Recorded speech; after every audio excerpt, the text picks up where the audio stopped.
dapat kayo maging handa. Pagkakaan narinig ang mga salitang ito. Pero lalo na kayo mas magiging makabulugan habang iniakit natin sa uli ng tukan si Gilbert na maaga na mayapa, maaga umalis sa piling natin sa daigdig na ito. Bahagi yun. Pero sabi mo, kanina nakita ko rin yung papel. May dalawang probinsya tayo ngayon. Mas matindi yung mamaya. Bata pa, mas bata kay Gilbert. Talagang bata. Bahagi yun sa may sana maligin natin ang mahalagaan ng bawat sabating na ipinagkakalaw sa ating mga kapwa. Hindi lang sa tao na manalo. Ngunit yung ating pakipagnayan sa tao na mayapa. Magiging man ay inyong anak, magulang, kapatid, kaibigan, kamag-anak, o kahit may kapitbahay lamang ninyo, bahagi yun na kung saan ay nakita natin na sanawang natin sa yamin kung panahon na ipinagkakalaw sa atin ng Diyos. Alam niyo, isa kasi mga ligang ang daigdig na ito yun na pag-aakala natin meron mo na tayo pag-usko. Akala natin meron tayo maraming oras sa daigdig na ito. Hindi ho. Sabi nga natin, our time ay may limitasyon. Hindi na lamang natin alam kung kailan. Pero kung sino, napakaiksi na lang. Kahit na mabuhay tayo ng isang bahag na hindi na ito. Kaya nga siguro, ginawa ng gobyerno na yung tatanggap ng 100,000 kapag makarating ka ng 100,000, binababa na nila sapagkat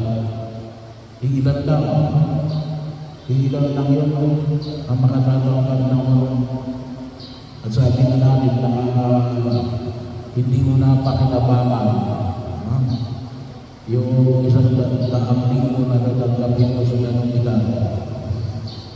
Bahagi ng kalimitan mo talaga sa atin ay hindi na umaabot ng 100 taon sa mutong ginagalawa natin. Kaya yung panahon ay pinahayag na Jesus ay para sa bata, maganda, ay hamon ay pinapalaman sa atin ang buhay ng maritam. Tayo naman handa sa magaling natin alam araw ng oras sa pagdating ng aming Panginoon Hesus Kristo. Hindi natin alam kung kailan tayo sasabi sa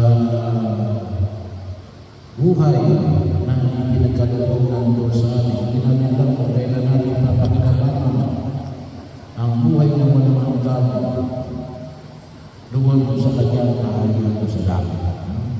So tayo pinaghahanda para rin na may ayos natin ang panahon na ilalagay natin sa mundo ito upang higit natin mapagandaan ang ating buhay na para doon sa kanila.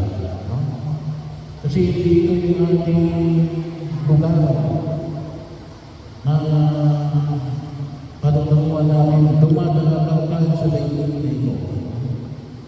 At ang pagkaalam sa daigdig na ito ay sabi ko ay napakabilis.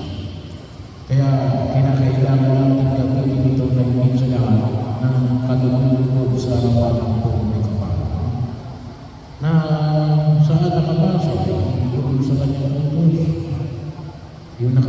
siya na higit sa lahat na sumasalang sa lahat ng mga utos. Ang utos ng Panginoon. So bahagi yun. Kaya nga, sabi nga namin, ay habang tayo nabubuhay sa daigdig na ito, nawa tayo nawa ay lalong umaling sa pag-ibig sa mga tao at kabahagi namin sa daigdig na ito. Nung nakaraang linggo, ay pinagdiwang natin ang misteryo ng iisang Diyos sa may tatlong persona. Sabi nga namin yung banal na sa tatlo o sa Santísima Trinidad ay isang relasyon. Kaya sa nawa, yung ating binubuhay sa daigdig na ito, ay makita natin ay lumali ang ating relasyon. Ano mo rin ang relasyon? Ang relasyon na nakabase sa pag-ibig sa Diyos at sa kapwa. Kasi hindi nang panunakuha natin ang Diyos na mayroon tayong relasyon sa pag-ibig sa Diyos at sa kapwa. Kaya yung natin nanawa, higit na pinakinabangan ito ni Gilbert sa panahon na inani niya sa daigdig na ito. Ang nawa ay nakatulong tayo na dinangin ang relasyon na yan habang siya nabubuhay sa daigdig na ito. Ang nawa ay higit niyang pakinabangan tungkol sa kanyang